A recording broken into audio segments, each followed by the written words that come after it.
face battles most never fought, pain, struggle, adversity. But here, we use that as fuel. This is the Battle Harder podcast, where we motivate, educate, and inspire warriors of life, veterans, survivors, leaders. We share stories and strategies to turn pain into progress. Here's your host, Coach Rob. Let's lock in and battle harder.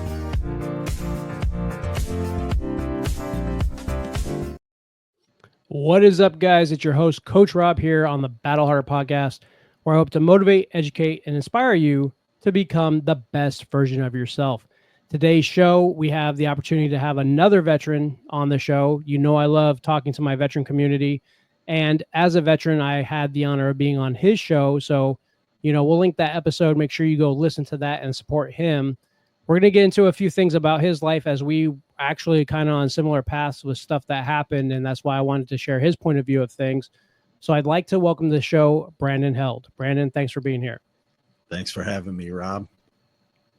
Yeah, I appreciate you taking the time to jump in. So before we get started, just give the community a little bit about who you are and what you currently do. Yeah, so high-level overview. I joined the Air Force at 17, spent 4 years there. Later in life at 29, I joined the Army, spent 4 years there. I got my MBA while I was in the Army, so I've been working in the corporate career pretty much since then. I've had some struggles in my life. Been divorced 3 times. I've been laid off a couple times. And those struggles took me to some of the lowest points in my life. And now I am here today talking about the things that I went through. And that's why I started my podcast, really to help anyone who is suicidal or anything like that to prevent suicide, especially veterans, of course. And I love that. And, I love the title of your show, Life is Crazy, because life certainly is freaking crazy. But Air Force to Army, man, many people don't take that cushy job out of the Air Force and go to the Army. What was your thinking in that? Why did that happen? Yeah, man, that was not the original intent. So this story is a little bit of a trip. So let me trip you out with this a little bit. I was in the Air Force from 17 to 21. I was a cop. I was in Minot, North Dakota. I thought the Air Force was going to be my life. It was going to be my career. But I got screwed over by some master sergeant I had never met before, and he derailed my career. And that made me feel like, well, screw this. I don't want to put up with this. So I got out of the Air Force. I went to college, got my bachelor's degree, was planning on going back into the Air Force as an officer, was working with a recruiter for months, had gotten an interview by a colonel, wrote me a letter of recommendation. All that was towards the end. And the recruiter got orders to Germany, didn't hand my packet off to the next guy. And the next guy was like, we would have to start all over again. Wow. So I was so pissed off. I walked out the door and walked literally across the hall to the Army recruiter's office and said, what do you have for me? And so they talked to me, and I just decided, screw it, I'm going to give the Army a try. But what's funny about this is when I was in the Army, I reconnected with a buddy of mine that was in the Air Force. We were cops together in the Air Force, and we found each other and we reconnected. He too had also joined the Army, and he was in the infantry. Oh, wow. That's crazy. And I think a lot of times what's funny is I remember, being in the Navy, I would literally show up somewhere else and I would see someone from boot camp or someone I haven't seen in years. And as the world's so big, the military community is so small. Are you able to speak on like why or how your career was derailed? Oh, yeah, definitely. I don't have a problem with that. So I was doing something called flight security controller out in the missile field, and I controlled entry into the missile facilities and entry, down into the hole where the missiles were located. And I had 2 open holes and an alarm going off one day while I was at work, and this master sergeant from the training crew came out to train to it's called QC me, quality control, which is eventually quizzing me, right? And I told him my situation, and he was cool about it. He was like, all right, well, I'll go eat something and I'll come back and I'll check and see what it's like. So he went and ate, he came back. I said, still the same situation. He left for a little while again, came back again. I still had the 2 open holes, the alarm going off. And he said, all right, well, I'm going to take off. I'm just going to have to redo this another time. And then he goes back in from the field and he writes up a report as if he QC'd me and I failed. And he got me decertified as a flight security controller.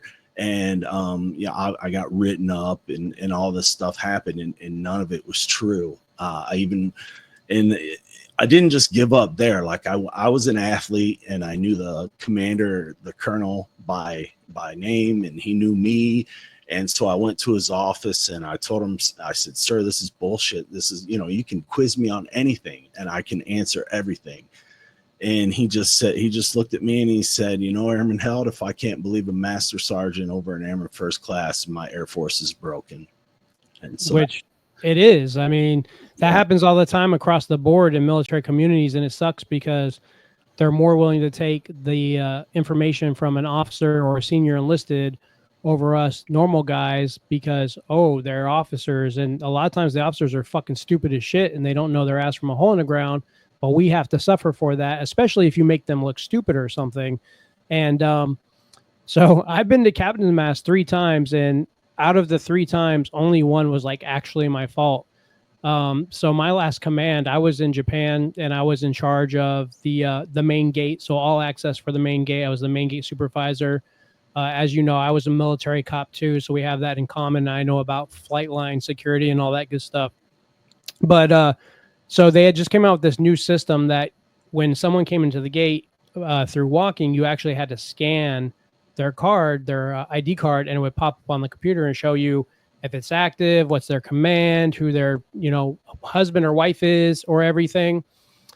And my dumbass is sitting in the guard shack one day supervising, and our commander comes into the base, and he gets his ID card scanned. And the card was flagged. Someone rendered his card inactive. And because I was the officer, the person in charge, he blamed me. And the day before, so here it is. This is how fucked up my military story is from this part. So I'm supposed to leave Japan. I was in Japan for 3 years. I was supposed to leave Japan and go to Jacksonville. The day before I'm supposed to fly out, I already had to send my wife and kids back. They take me to a criminal investigation division, sit me in a chair, and proceed to grill me and grill me and grill me. And I'm like, I don't know what you're talking about. Like, I don't know what's going on. They even had camera footage, and they never show me like getting on the computer and doing anything. You literally see me like going in the armory and armoring up my guys. You see me going out, checking out the post at the gate, never sitting on this computer. And so I go to captain's mast, and the base commander, he's cussing me out. He's like, he's a piece of shit. I know he did this. You need to punish him to the full extent. All over a fucking ID card, right? Like, choose your battles. Yeah. We'll talk about emotional control. No emotional control. I'm the big guy, so you do what I say, and I'm going to punish everybody. And I'm like, come on, man. And so literally like half the command was in there was like, no, Officer Wheeler's a great officer. He's a great supervisor. He takes care of his people. We don't believe he did this. And just because the commander was bitching and complaining, the base commander tells me, he's like, look, shut up. He's like, second class Petty Officer Wheeler, whatever, MA2 Wheeler, I have to do something. So two weeks restricted to base with extra duty. So no reduction in rank, no pay. And I found out who did it, and he was being investigated in the captain's mast too, and they still blame me. And this guy was like a E0, so they're blaming the E0 over the second class. And when I got out of there, I ran to go beat the shit out of him. And my chief, Chief Gary, who was like this big, huge black dude, he just grabs me. He's like, "You can't do this," and I'm like trying to fight him. I'm like, "Fuck this guy!" Like, I was ready to ruin my entire career over this because essentially this young kid did this, but I'm getting punished just because I'm the supervisor. Yeah. So that delayed my whole career. I was stuck, in Japan for 3 weeks without my family, without my kids, doing extra duty.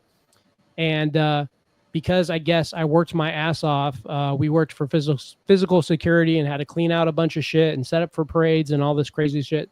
They're like, man, we're going to let you, you could get off for good behavior, like by a week or 2 weeks or something. So I got for good behavior.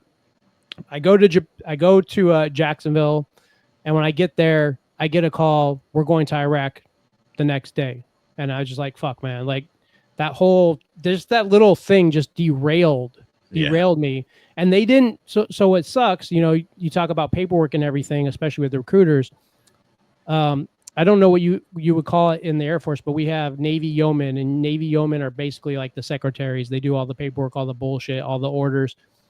The freaking yeoman, this dumb female that I can't stand, she didn't send my paperwork to Jacksonville saying that, hey, he's going to be delayed. So Jacksonville just thought I wasn't trying to show up. And I'm just like, so they thought you were AWOL. Yeah, and that's the thing with the military, man. This happens to all kinds of people all the time. Like it's so frustrating, When I got out, that was one of the things I'm like, well, I guess I don't have to worry about this kind of crap anymore. So yeah, but you do still have to worry about it. I mean, I went, after I got out of the Army with my MBA, I went to work at Raytheon, which I'm sure a lot of people have heard of.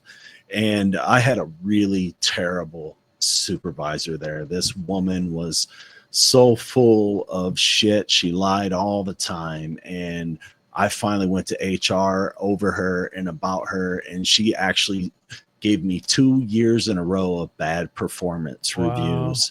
And when I finally took her to HR, because I was like, I'm done putting up with this crap. And HR reprimanded her. They made her take this supervisory training course. They mandated she do it. They found in my favor. Eventually, she got let go as a supervisor because, they do 360 assessments at Raytheon. And so I wasn't the only one complaining about her. And when layoffs came down, they still looked at my performance reviews and laid me off, even though they knew this corrupt lady was the lady that did my performance reviews. That's insane. And so let's talk about that. As a veteran, who you had some authority over missiles and you probably had some other authority in the Army. And then you get to this company where most people don't do half of the things that we have to do. Right. Like when this was happening and when you got laid off, like how did that make you feel? Dude, I was completely depressed. I had just bought a house. I had a fairly new marriage, less than 3 years. I had a 2-year-old son and an infant son. I'm talking months old. And I was the breadwinner. My wife was a stay-at-home wife. And it just completely flipped me upside down on my head. I was so lost. I was so depressed. It was a really hard time. So what did you do after, you went through that bout of depression? What was next at that point? At some point you realize you got to pick yourself up and dust yourself off, and you just got to do what you can to get back out there. For this situation in particular, I guess my father-in-law at the time decided, he didn't want to see his daughter and grandchildren struggle. So after a few months, he asked me to give him my resume, and I did. He was actually a retired CW5, and he was working as a GS-13. And so he gave my resume to someone he knew who was, she was a retired Army lieutenant colonel, and now she was the vice president of this contracting company. And they took me in, they hired me, with a higher pay raise, which was all good, but I had to drive an hour and a half one way. Yeah. So it was 3 hours of driving Monday through Friday. And I did that for 3 years. Wow. Yeah. That's crazy, man. But so for my community, if you guys don't know, so in the government world, GS is your pay scale, and a GS-13 is very, very freaking high. When I was a cop at the VA, I was a GS-8 step 10, and I was making pretty good money. So I can only imagine what a GS-13 is making. And so, government jobs, obviously a lot different.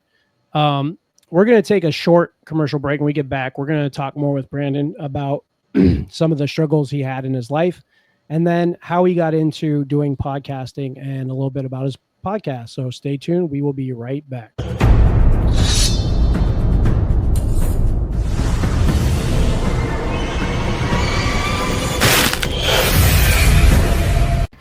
They told you to stay comfortable. You chose the battle. Battlefitted is for the few who live by discipline in the gym, in the mirror, and in the mind.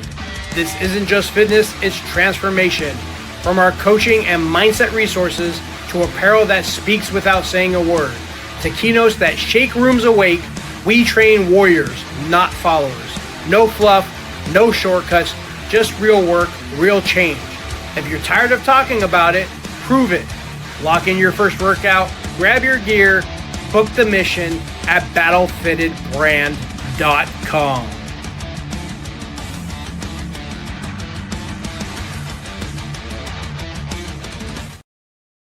And we're back. And guys, thank you for watching this episode. We're talking with Brandon today, Air Force and Army veteran who struggled a little bit in his life and figured out that that was not okay and had to find a way to get out of it. So, Brandon, I assume that this was one of your divorces? Yeah, it was my third and most difficult divorce by far. The first two I left, basically. And this one was, I thought, my quote unquote, married for life situation.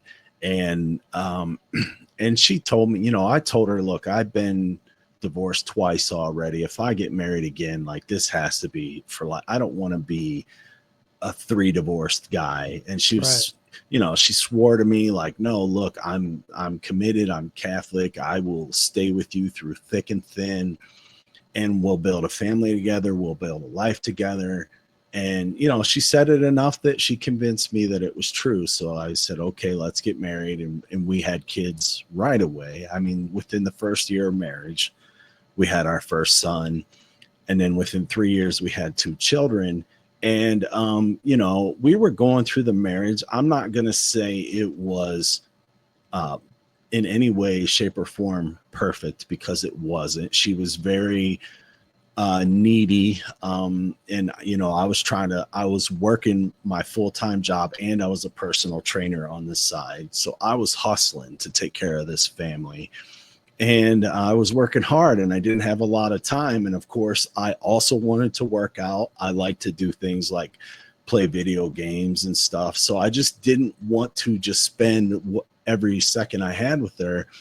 And, eventually we made it 12 years, and my kids were like 8 and 6 or 9 and 6 at this point, 12 years total together, but 10 years of marriage. And she decided she was just going to leave because I didn't spend enough time with her.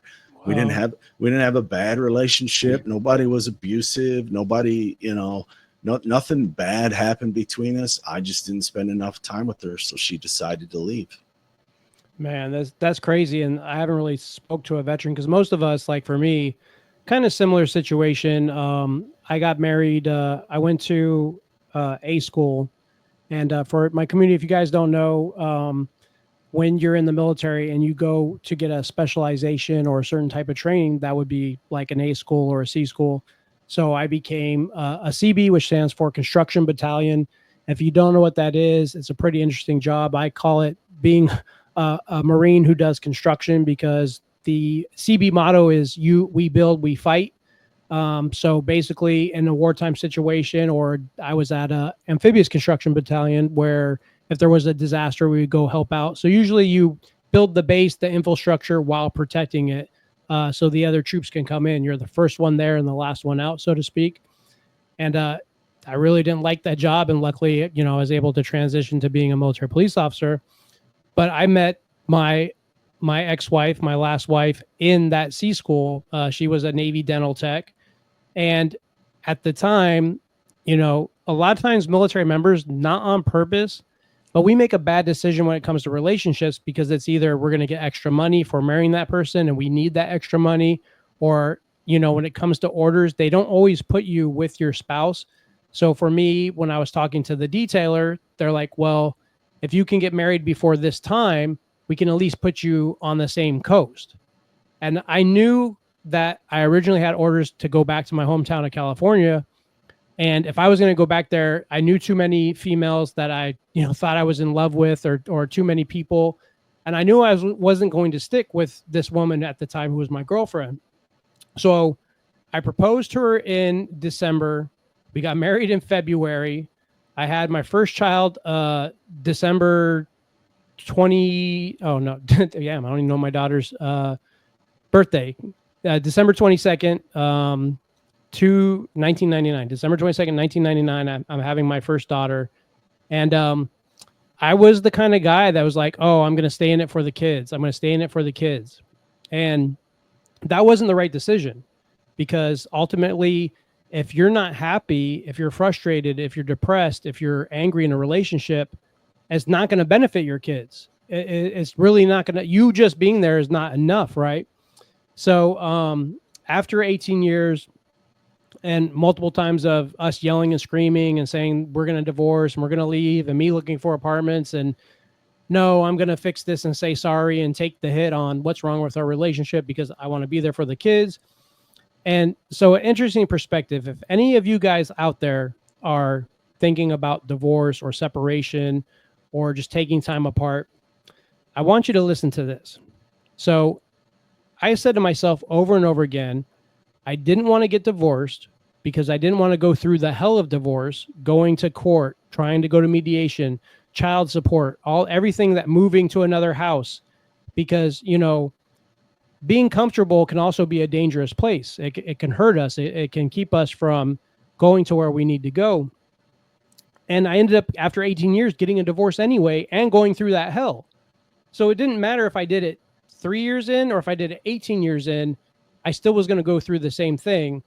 So for whatever reason, if you're thinking of ending a relationship because you're not happy, look at the totality of the circumstances before you decide to stay with that person and be miserable just because you don't want to get divorced. That's not the right answer. Your happiness is important. So, Brandon, you said you were, and that's the thing, dude, like that hustle mentality, I respect that. And I think when we have partners, to a point, they should respect that too, because I hate the word balance. I don't think if there is any balance in life. If you want something and you have to work for it, it may take a little bit extra effort.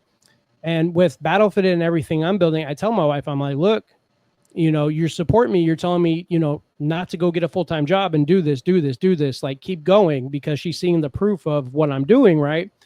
But I tell her, I'm like, you do know this comes with me putting in long hours sometimes, sitting on the computer, working on things while we're watching TV, doing these podcasts, being on podcasts, and, with being not being nasty, but I don't want to hear you complain about this, because if I'm building something, I'm head down locked in and I'm going to build something. And thank God that she understands that. And so far there hasn't been a complaint of you're always on the computer or you're always on a podcast or you're always doing this. It's more like keep going, because there's days, and I don't know if you want to talk on this, but there's days for me, I tell everybody, my depression, my anxiety, my PTSD, that shit didn't go away, but I know how to deal with it better. So occasionally, every once in a while, I still have some really bad days. And there's days where I question, probably more because of the mental health, but not because of what I'm receiving back from the business. Like, should I do this? Should I keep going? Why am I doing all this work? And thank God my wife says, babe, keep going. Don't give up. One more day. And that's what it's about. One more day. One more day. So you can expand on that a little bit if you want. Yeah, I mean, I think just to start with your whole divorce thing, that's one of the problems we have, is that's what good men do, right? Good men stick around and stay unhappy because they want to take care of their kids and they don't want to be that guy that left their family behind. But women will do that, and I'm not dogging on women. That's just, it is what it is. 70% of heterosexual divorces are initiated by women, and that of those 70%, 90% of those are college educated. Wow. So they're not afraid to just cut and run when they're done, whereas men will stick around and will try to do the right thing. So yeah, I agree. We definitely have to reapproach how we take that when we're in that situation. Secondly, my depression and my mental health was bad for a long time, and I didn't know why. I didn't really understand. I thought I was doing everything right in life. Excuse me. I thought I was doing what you're supposed to do to live a good life and lead a good life. But what I was forgetting was how to take care of myself. And so I was putting everyone else first. And so when I went through that third divorce, the one that I told you about, that was my lowest of low, because now I lost my wife. I lost my kids. At least that's the way I saw it at the time, because when she actually initially first left with them, she took them for months. I never got to see them. I had no control over making her bring them to me. Nothing. She just was very awful and vindictive. She even in the custody battle of court tried to say that I raped her and that I abused her, and just all this crap that was not true, was never true.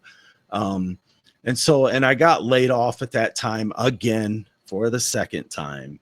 And so I had to sell the house that I had with her and my kids. And I was really just at the lowest point in life. I had nothing at that point.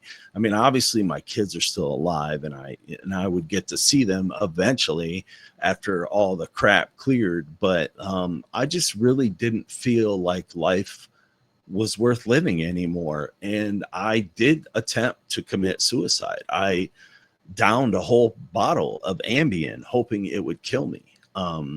It didn't, obviously. I'm still here. I got saved. Someone called 911, and the fire department came and got me and rushed me to a hospital.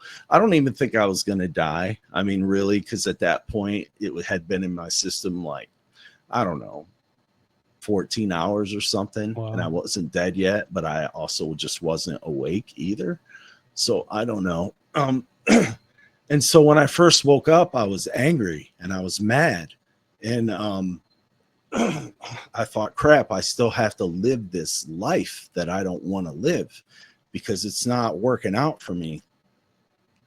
And then after just, I don't know, a few days of that, it's like I had this epiphany that, all right, this is God giving me a second chance. This is God saying, go turn this life around. Go live the life you were meant to live. And it was like, after that, man, I'm telling you, it's incredible. My life has been so much more amazing than it ever was before. My attitude, my outlook, just being depressed or down, it's very minimal. It rarely happens to me now. And I really used to attribute that to, a chemical imbalance or something. But it just doesn't really happen to me much anymore. I have a rough day or two every now and then, but that's like twice a year.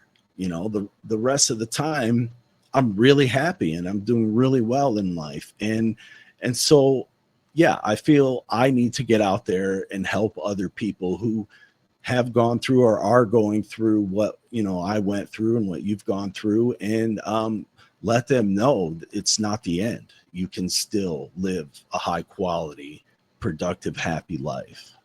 And that's awesome. And guys, so you don't know, I don't know if I've talked about this on one of my episodes yet, as I can't remember the things I speak about. Where I didn't attempt to commit suicide, there has been multiple times in my life when I was at my lowest where I have guns in my house. Was a police officer for many years, that I've had a loaded gun in my hand, and have stared at it and have racked the chamber to put a round in the chamber, and have, sit there and intently wonder if, like, this is the last day because I can't take it anymore. And for me, my life honestly wasn't that bad. I just didn't have any emotional regulation. The mental health issues really had a grip on me. And a lot of times when we find out we have mental health issues, or we don't know what we're going through, we feel broken, we feel weak, especially as men. We feel like nobody's going to understand us. We feel like we can't talk about it, especially if you're a first responder or a veteran or an active duty member. And that's not the case. Like, there's people to support you. There's people that help you. That's why Brandon and I are doing these things, because if you listen to this podcast or you go listen to one of his podcasts, and it resonates with you, that may just save your life or give you a different perspective on things at least. And just know, like, with this episode, here is two guys that have essentially been through the same thing, just like a little bit different on the timeline. And we were able to, figure out that, hey, life is worth living. And, for me, I didn't have a big epiphany other than I was like, man, I'm tired of feeling stuck and upset and angry and depressed. And I'm tired of taking it out on my wife, and I'm tired of taking it out on my kids. And I'm just tired of being in this insanity loop of nothing ever changing. And I started practicing gratitude. And when I started practicing gratitude and just, speaking into the universe or praying to God or whatever at night before I go to bed, I was like, holy shit, like, I actually have a lot of stuff, and I have a lot of nice things, and I have a lot of things. And it's not about stuff, but I'm like, man, like, what am I bitching and complaining about? I have an awesome wife who loves me.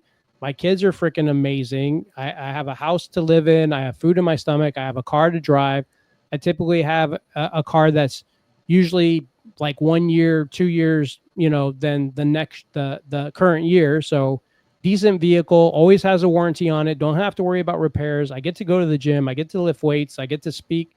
Like, sometimes, even if you just have to look at your life, and if you have a roof over your head, even if you don't have electricity and water, if you just have that shelter, that's something to be thankful for. So you have to take these things that are darkest in your life and flip the script, and realize that as long as you're alive and you have breath in your lungs, you can change and you can do something better. So with that, do you practice any gratitude or personal development? What things do you currently do to help you stay in a good mood and be happy? Yeah, I mean, for sure. I told the story in a hierarchy overview from, A to Z really fast, but 100% practicing gratitude and just a rewiring of my brain, a rewiring of, instead of focusing on the negative or the things that I don't have or the things in life that haven't gone my way, focus on the things that I do have. I have a lot to be thankful for. And I was overlooking that. I was not appreciating and respecting. I was too much focusing on the things that I wish I had, And so, yeah, it definitely took a rewiring of the brain to say, this is what you have. This is who you are. Be thankful for that. And in the beginning, it took work. It took you were on the fence of, okay, I could fall into a depression here with my way of thinking, or I could stay on the positive side and think positive. And so it took work to make that happen. Fortunately, I believe I've reached a point where it just is the way I live life now. My life is going really well overall in general. And, I do have my fourth wife, who is the best support system I've ever had. I always felt like I was in life alone. I was in it alone to make it happen, to be successful, to make it work, because I came from a poor, broken family, and so I could never turn to them in tough times. And I didn't have anyone else really to turn to until now. Now I have someone who has my back and who is there for me for anything. And so life is just great. So currently, like, are you able to see your kids, and do you have a relationship with them?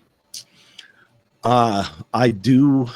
So I have three sons. I have one from my first wife, and we don't have a relationship. And it's basically, I'm just going to call it what it is. He's just a baby. Like we never lived in the same state together. He lived in Ohio and I lived in Arizona, and I tried to be the best dad that I could to him from Arizona to Ohio. I used to get him for the full summers when he was a kid. But his mom just poisoned the well. His mom just was telling him when he was little that I didn't love him, that I didn't want him in my life. All these things that just weren't true.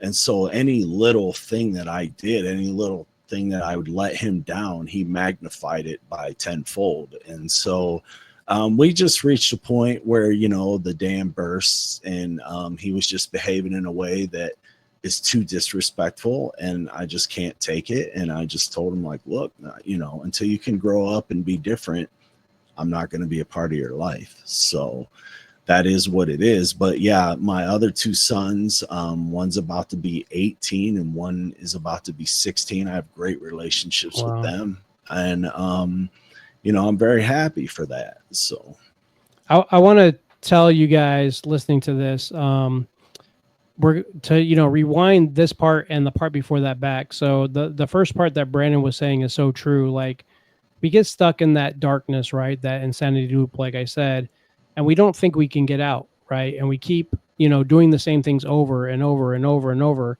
But if you can turn that around to make healthy habits and do positive things, it takes time. It takes work. You can't heal overnight.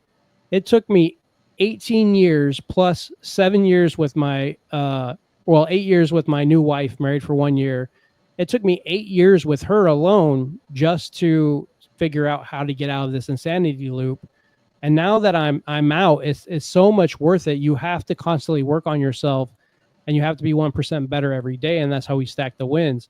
And you have to realize when you find what works for you, it's a total approach. So for me, fitness is number one. My fitness is my priority. Health is wealth. There's no debate other that says that working out, lifting weights, running, doing things that you should be doing is bad for you. None. Like, there's no debate on that. You just don't do it because you're lazy. The mindset to keep my mind sharp, to practice gratitude, to practice breathing, to write in a journal, to coach clients, and then the discipline to continue on, because you have to be disciplined. Discipline is what creates the healthy habits. The healthy habits is what creates progress, and the progress is what creates not need to have motivation. Because there's some days that I don't want to work out, but I do it anyway. There's some days that I don't want to sit down and do my homework as I'm a student, but I do it anyway because I have the discipline to do what's getting done. And then the second thing that I want you guys to focus on, and this goes for whether you're a man or a woman, if you exit or are exiting a relationship, do not lie to your kids. Do not make up stories. Do not talk bad about the other parent, no matter if you hate them. Your hate is between you and that other person, not between you, that other person, and your child. And It destroys relationships. And this is the number one reason why most men don't fight for their kids, because the baby mama makes it impossible. And the father just says, I can't do this anymore. And he walks away. And then what happens is that father becomes a piece of shit, not because he didn't want to be a father, but because the ex-wife put all this drama in their child's ear. And Brandon just gave a prime example. And I hope for you, bro, that someday he wakes up and he reaches out and that you guys fix things. Because for me, in 2018, my mom passed. We grew up in California. That's where my dad wanted to have her memorial. We went to California. At the time, my current wife, she didn't go. The ex-wife didn't go, but all my kids went to lay my mom to rest. And it was also during this time that it was my son's like 18, 19, 20, 21, 22, 23, 24, 25, like 16th birthday, 17th birthday or something. And while I did go to like get him just a little small like basket gift, I put some things together last minute because I didn't want to feel him left out. We get back from California and immediately he stops talking to me. And I don't know why. Yeah. And all I can assume is that my ex-wife told him that I'm a piece of shit, that I don't love him, that I don't care about him, that I love my youngest son more, like everything bad. Or something happened where he thought I was like the worst person ever. And so for 3 years, he didn't speak to me. And every so often, not every day, but I think like once a week, once a month, I would message him on Facebook. I say, hey, I love you. And I would just leave it at that. Or I'd be like, hey, happy birthday, Merry Christmas. I'm thinking of you. I hope you're good. And just not really like pushing, like, you need to talk to me. You need to respect me. But just like, hey, I'm here. Right. And essentially what happened is one day he calls me out of the blue and he's like, Dad, I have to get away from mom and I have to move out. Can you help me? And I didn't question it. I got my truck. I drove to her house. I packed his shit up. I moved him in. And we've been thick as thieves ever since. He talks to me, he calls me, he checks up on me. And all I can think of is that during that point, he had some breaking point with his mom and he realized the truth and woke up and was like, I'm out and I'm done. And to this day, I've never asked him why he hasn't talked to me because I don't care. I don't want to bring it up. I don't want to make him go back into some kind of bad mood or way. I just love my son and I talk to him and I try to spend as much time with him that I can. So, very important what you said on those two topics about continuing even though it's hard, and what happens in relationships when we break up with another parent or girlfriend or partner, whoever, when we have kids. So before we get close to closing out the show, how important is fitness currently in your life and why? How important is fitness? Well, it's funny you say that. I don't really promote fitness that much. And of course, I'm a huge believer in what fitness does for you. Just everything, all the good things, the dopamine, everything it does for you. But I do understand some people are literally physically incapable of doing the fitness because they are handicapped or whatever the situation is. So I do talk more about, the wiring of the brain and stuff like that, so I can help those kinds of people. But fitness is so important to me that I used to go to LA Fitness 5-6 days a week, work out. I was bench pressing. My max by calculator, I didn't max, but by calculator, it was 400 pounds. I could do 315 12 times. And so when you put that in a calculator, it said you could do 400 pounds. So anyway, and then I got these insane migraine headaches out of nowhere, just insane. Like I never really dealt with headaches before in my life, but it was this constant nonstop. And I'm going to the VA trying to get help. They're doing MRIs on me. They're doing all this stuff. Nobody can figure out what's happening to me, why I have these headaches. And obviously during this time, I can't work out, right? I can barely even, function in the day because I'm not sleeping well. My head hurts like a mother. But the whole time I held on to my LA Fitness membership because I was like, I'm going to get through this. I'm going to get back to the gym and I'm going to work out again. And so, I did learn to get the headaches fixed with some medication. Still never why it happened or how it happened. But also my life changed. And so I started doing I have a full-time day job as a consultant for the government, and I do the podcast, and I'm a life coach. So it doesn't just give me the time anymore to get in my car and drive 20 minutes to LA Fitness, spend an hour and a half at the gym and drive home. I just don't have 2.5 hours to spare anymore in a day. So I cut off my LA Fitness membership and I just spent $5,000 to put my own home gym in my house. Nice. Yeah. So that's how important fitness is to me. That's awesome, man. I appreciate that you don't give up. And I'm on the different side of the coin. I've seen people who are handicapped, people who are missing limbs do some amazing things if you have the mindset to do them. So I think anybody can do some form of exercise. Like if only your arms move, you can lift weights, you can do upper body. If only your leg moves, there's always an answer to find a way and do something. You just have to find a way. And I think that goes into these people that have the mindset and motivation to say, no, I'm going to still do what I want to do and got to do because my handicap doesn't define me. So give us a brief overview on what your podcast is about and what the life coaching is about, and how did you get into this, or why did you get into this? Yeah. So quickly, let me follow up what you just said. I used to believe the exact same thing you did, and still I got these headaches, and the headaches were actually exercise induced, meaning they got like I would wake up at a level 6 or 7. And if I tried to do any kind of fitness at all, it just would max out at a 9 or 10. So I literally couldn't do anything. So, but I used to think that exact same way, and this changed my thought process.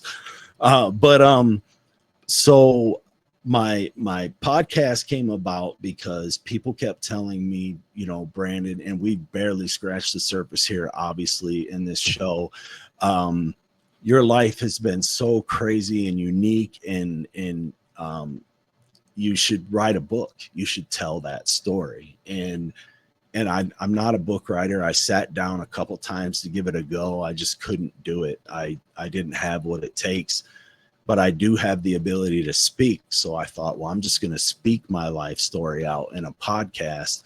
And so I went and I recorded my first 25 episodes, which are about 30 minutes a piece, give or take. And it's literally my whole life story, from childhood to what got me to where I am today. And then I started the podcast. So I published all 25 at one time. Wow. Just put my life story out there at one time. And then from there, I decided I was going to let it grow into something where I could hopefully help other veterans and suicidal people. And so that's what my show is and what it's about now, a lot like yours. And also obviously that easily transitions into life coaching. I've had a great career. I've gone through some things. I'm doing really well in my career. I know I've been laid off a couple times, but outside of those being laid off times, I've done really well in my career as a performer and what I'm capable of doing. I've always bounced back in my personal life, and I've achieved goals, whether it's fitness or finance or a home or whatever the case is. So I just thought I could be that for other people who can't quite achieve that and don't quite know how to get there. So that's why I do the life coaching as well.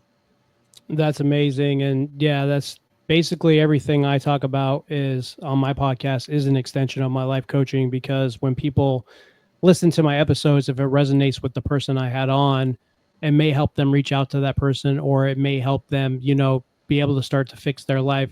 So where can people currently find you and link up with you at? Where's all your stuff located at? Yeah, the easiest thing is just go to brandonheld.com. It's the easiest thing. My life coaching is there. You can get to my podcast from there. I try to get people to subscribe to my podcast, which is only $10 a month, but I put out a couple episodes every month that only subscribers can listen to. And they're usually value-based episodes. Like the one I just put out was how to eliminate your credit card debt without actually paying back the banks or hurting your credit score. So, just things like that I try to give people who sign up. That's awesome. And guys, all that will be linked in the show notes. What is your definition of turning pain into progress? It's just living your best life and being happy, whatever that means to you. We all have our own different definitions of what that means. For some people, it's, money and material possessions. For some people, it's family and love. And so whatever that means to you, when you strive for that goal and you get to that goal and you reach that goal and you're able to maintain it and live it successfully day by day, that to me is the best thing you could ask for in life. That's awesome. Guys, my final thoughts is this: you can do anything as long as you just don't give up. It's not about motivation. It's about discipline. It's about waking up every day and just being 1% better. And as you become 1% better, you stack those wins, and then you're going to get real better. And that 1% could be, if you're avoiding talking to somebody, start with a text or start with an email. And then the next day text them, and then the next day call them, and then the next day maybe you're friends again, or you fix that relationship. If you're a father and mother and you want to see your kids and you haven't for whatever reason, drugs, alcohol, the other parent gatekeeping, continue to fight. Fix yourself. Do what you have to do to be successful, because your children need you. And especially if you're a father, your children need you. Statistics have shown that kids that don't have their fathers in their life tend to have a very messed up and ugly life, and very few get out of that. You can still find life. Yeah. You can still find love. You literally, until the day you die, as long as you have breath in your lungs, you can do whatever you want to change yourself for good. Because I guarantee you, even if this podcast, my business, everything isn't successful, until I take my last breath, I'm going to keep fighting for what I want. And you only have one life and one shot, so you might as well go after everything that you can and you think that you deserve. Brandon, amazing episode. I think this will be a great episode. Guys, go check out his podcast. Definitely listen to the Coach Rob episode. There was a lot of good value in there. Similar conversation to this. Check out his website, his life coaching, everything he has to offer. And for you guys' information out there, we've had so many guests on the show that I now will be releasing 2 episodes every Tuesday, one in the morning, one in the evening, doubling your value so you can get more of Coach Rob and more of my amazing guests. Brandon, thank you for being here. And as I like to say to my community, remember to always be fit for battle. You've just heard another battle-tested conversation. Now it's time to take action. If this episode lit a fire in you, subscribe on Spotify, Apple, iHeart, or YouTube so you never miss a moment that could change your life. Want to go deeper? Connect with Coach Rob at BattleFittedBrand.com for coaching, gear, and tools to help you turn your pain into progress. Remember, life will test you, but you're built to battle harder. Until next time, stay locked in, stay ready, and keep showing up.